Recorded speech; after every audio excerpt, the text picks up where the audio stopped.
آج ہم لوگ یہاں پر ڈوری ہراسمنٹ کیس کے تعلق سے ایک اویئرنیس سیشن جو ہے نا منعقد کیے ہیں. اس میں خاص کر ڈوری ہراسمنٹ یعنی کہ 498A جو پرانے سیکشن کے تحت جو ہے نا 498A ڈوری یعنی کہ مزید دہیج کی ہراسانی جس کے ساتھ گھر میں کی جاتی ہے ان کے تعلق سے اس کا کیس کس طرح سے فائل کرنا ہے, اس کا پروسیس کیا ہے, اس کے اسٹیپس کیا ہے, اس کے تعلق سے ایک اویئرنیس کلاس بتائی جا رہی ہے. سب سے پہلے اگر کسی کے گھر میں کسی کے ساتھ ایک لیڈی کے ساتھ بہو کے ساتھ اگر کوئی مزید ڈوری کے لیے دہیج کے لیے ستاتے ہیں, ہراس کرتے ہیں, فزیکل طور پر, مینٹل طور پر, گالی گلوچ کر کے یا کوئی دوسرے طریقے سے اور مزید پیسوں کے لیے یا پراپرٹی کے لیے کسی بھی طریقے سے اگر ہراس کیا جاتا ہے تو اس صورت میں جو وکٹم ہے وہ لوگ وہ وکٹم جو ہے نا پولیس سے اپروچ ہو کر ڈوری ہراسمنٹ کیس جو ہے نا فائل کمپلینٹ کر سکتے ہیں. یہ کمپلینٹ لوکل پولیس اسٹیشن جہاں پہ ہوتا ہے وہاں پہ بھی کر سکتے ہیں اور شہروں میں وومنس پولیس اسٹیشن اس کے لیے جو ہے نا مخصوص طور پر قائم کیے گئے ہیں جس کو وومنس پولیس اسٹیشن کہا جاتا ہے. اس میں بھی کمپلینٹ دے سکتے ہیں. کمپلینٹ وکٹم ہی دینا ضروری نہیں ہے, وکٹم کو اگر سہولت ہے تو وکٹم جا کر دے سکتے ہیں. بعض کیسز میں بعض معاملات میں یہ چیز ہوتی ہے کہ بھائی وکٹم کو گھر میں بند کر دیا جاتا ہے, ان کو فون کا ایکسس نہیں دیا جاتا ہے, کئی طریقے سے جو ہے نا پولیس تک باہر تک ان کی بات نہ جائے بلکہ رکھا جاتا ہے. سب جگہ نہیں, چند کیسز میں. اس کیسز میں کیا کرنا, صرف گھر والوں کو معلوم رہتا, کمپلینٹ تو جس کے ساتھ ہوا انہیں دینا ہے. لیکن خاص کر یہ ڈوری ہراسمنٹ کیسز میں اس میں جو ہے نا وکٹم کے فیملی ممبر, ان کی والدہ ہے یا ان کے والد ہے یا ان کے بھائی ہے, ان کے فیملی ممبرز بھی جو ہے نا کمپلینٹ ان کی طرف سے دے سکتے ہیں. ایک مرتبہ کمپلینٹ دینے کے بعد ڈوری ہراسمنٹ کیسز میں اگر مار پیٹ نہیں, تشدد نہیں ہوا ہے, بڑی حالات ایسے سچویشن نہیں ہے, خالی جو ہے نا ستایا جا رہا تھا, تکلیفیں دی جا رہی تھی, اس طرح کی اگر کمپلینٹ ہے تو پولیس سب سے پہلے جس کے بھی خلاف کمپلینٹ ہے ان کو کاؤنسلنگ کے لیے بلاتی ہے. وہاں کیس میں سب سے پہلے معاملے کو کاؤنسلنگ کے ذریعے معاملے کو حل کرنے کی کوشش کی جاتی ہے. وہاں پر اگر معاملہ حل نہیں ہوتا ہے تو اس کے بعد ایک FIR رجسٹر کی جاتی ہے کمپلینٹ کی بنیاد پر, جس کو کرائم نمبر بھی کہتے ہیں.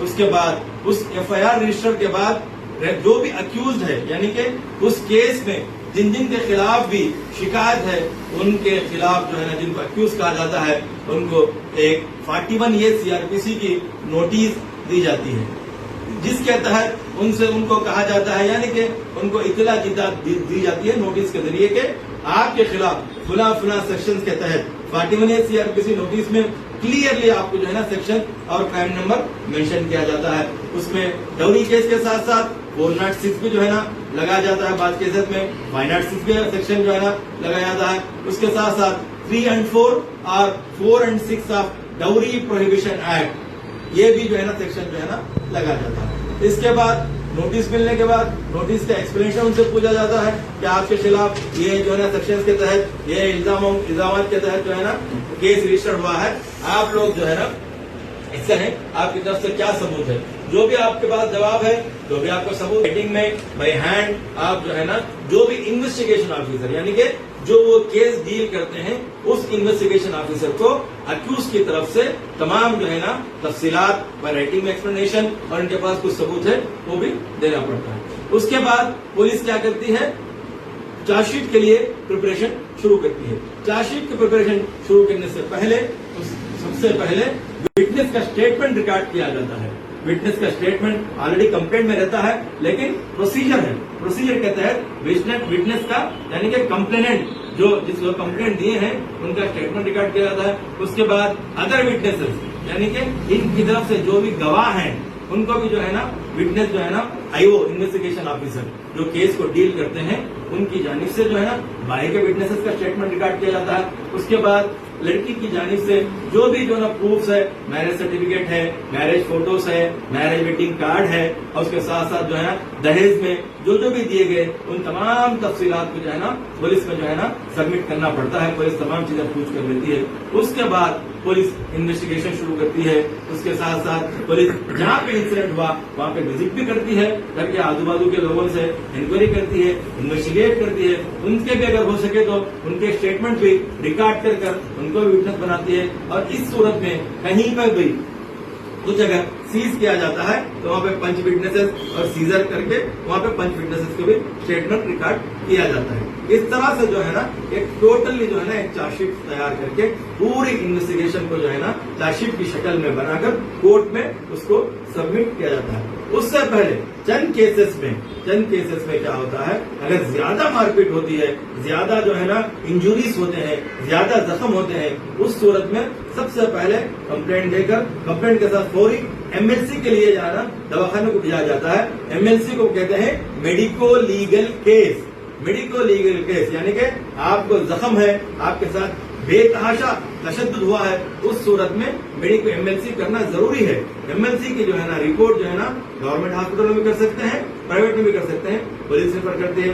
बाद सूरतों में अगर इतने जख्म है, इतने मार, इतना खून बह रहा है कि पुलिस में जाके कंप्लेंट देर तक अपनी जान के लिए खतरा है, पहले ट्रीटमेंट जरूरी है, तो उस सूरत में सबसे पहले दवाखाना, जहाँ पे आपको दवाखाना करीब है वहाँ पर जाकर सबसे पहले ट्रीटमेंट करना और वहाँ पे बताना फुला लोगों की वजह से, फुला चीजों की वजह से, फुला चीज की वजह से, यानी कि हमारा सताया गया, डॉली के लिए मारा गया, इस वजह से हमारे साथ जख्म और तशद्दुद हुआ। उनके नामों के साथ जो है ना डॉक्टर के प्रिस्क्रिप्शन में, यानी कि डॉक्टर जो रिकॉर्ड करते हैं उसमें लिखाना है, वो एमएलसी में रिकॉर्ड होता है और एमएलसी में रिकॉर्ड होने के बाद उसको जो है ना पुलिस वाले कलेक्ट करते हैं। चंद केसेस में ऐसा होता है। अगर ज्यादा तशद्दुद केसों में क्या है, अब नॉर्मली बिलो 7 years इम्प्रिजनमेंट यानी कि 7 साल से कम सजा के केसेस में 41 सीआरपीसी नोटिस देकर उनका एक्सप्लेनेशन देकर उनको छोड़ दिया जाता है, बाद में कोर्ट को डायरेक्ट बुलाया जाता है। लेकिन बहुत ज्यादा तशद्दुद, बहुत ज्यादा मारपीट जहाँ पे होती है, उन केसेस में अगर पुलिस चाहे तो सेक्शंस के तहत, यानी कि जो सेक्शन उनके खिलाफ यानी कि लगाते हैं,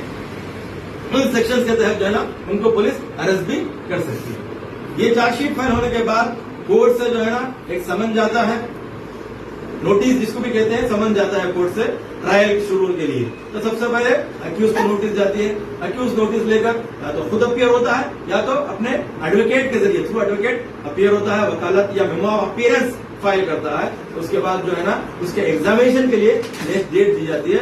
एग्जामिनेशन में उसको बताया जाता है कि तुम्हारे खिलाफ ये सेक्शन के तहत, ये इल्जाम के तहत केस रजिस्टर्ड हुआ है, उसका क्या आप जवाब देते हैं, उसका एग्जामिनेशन करते हैं। जज साहब डायरेक्ट जो है जो अक्यूज है उनसे पूछते हैं, वो अगर बताता है ये सब झूठ है, बेबुनियाद है, मैं इसको डिफेंड करूंगा, यानी कि मैं केस में इसको साबित करूंगा, तो ठीक है करके उस दिन उसको एक डेट दी जाती है और उसी दिन जो चार्जशीट फाइल हुई, जो लिस्ट ऑफ डॉक्यूमेंट्स फाइल हुए, वो लिस्ट ऑफ डॉक्यूमेंट्स यानी कि सपोर्टिंग डॉक्यूमेंट जो विक्टिम फाइल करती है कंप्लेंट, वो तमाम चीजें एक सेट उनको दिया जाता है। अगर नहीं भी दिया गया तो उनके वकील साहब जो है ना वहां से जो है ना वो लोग ले लेते हैं। उसके बाद जो है ना फिर कंप्लेंट को कॉल किया जाता है, यानी कि कंप्लेंट को जो है ना बुलाया जाता है उनके बयान के लिए। वहां से ट्रायल शुरू होता है। कंप्लेंट का बयान, एविडेंस, उसको बोलते हैं चीफ एविडेंस।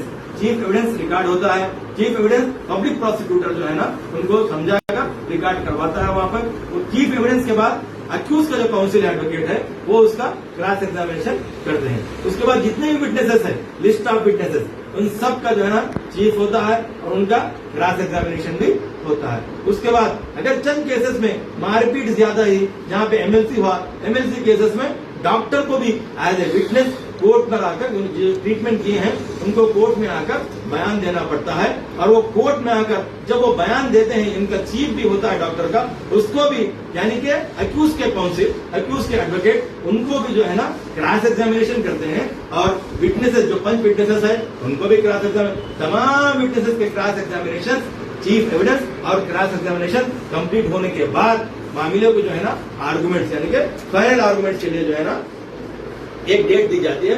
फाइनल आर्गुमेंट सबसे पहले कंप्लेंट के वकील यानी कि पब्लिक प्रोसिक्यूटर, ये डबल केसेस में जो है ना पब्लिक प्रोसिक्यूटर रहते हैं, उन्होंने जो है ना अपना आर्गुमेंट सुनाते हैं। उसके बाद अक्यूज के काउंसिल या तो आर्गुमेंट सुनाते हैं, चंद मर्तबा ओरल आर्गुमेंट भी सुनाते हैं, रिटन आर्गुमेंट भी फाइल करते हैं। उसके बाद कोर्ट जजमेंट के लिए जो है ना पोस्ट करती है।